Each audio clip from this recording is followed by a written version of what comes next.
Welcome to Hydrological Preprocessing, the first step of the HAND method. This lesson explains how elevation data is conditioned to support realistic water flow and accurate HAND calculations. Hydrological preprocessing removes terrain artifacts and defines downslope flow, generating a hydrofabric that ensures realistic drainage patterns before HAND values are calculated.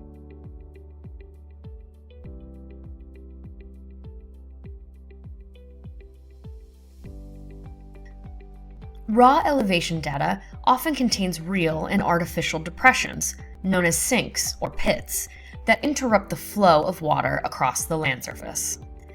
Hydroconditioning fills these low spots to create a hydrologically connected surface, ensuring every point on the terrain has a continuous flow path. This creates a continuous land surface to calculate where and how much water will flow to the nearest stream.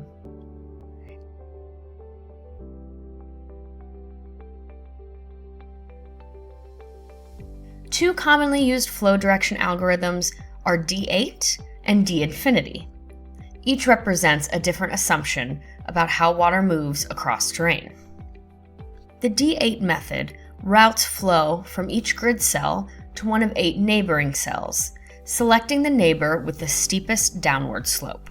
Flow is restricted to 8 discrete directions, and all flow moves along a single path.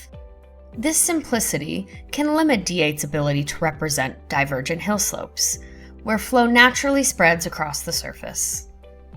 The D infinity method calculates flow direction as a continuous angle of steepest descent across the terrain surface. Instead of routing water to a single neighboring cell, flow is distributed between 2 downslope neighbors that bracket this direction based on their relative angles.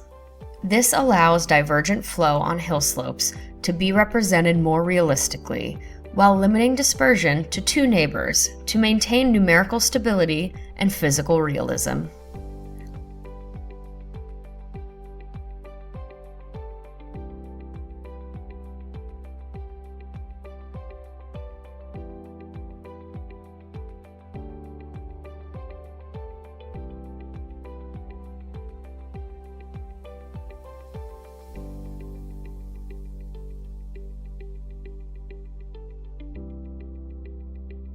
Hydrological preprocessing corrects the DEM and establishes flow paths to drainage networks, forming the foundation for HAND calculations and flood mapping.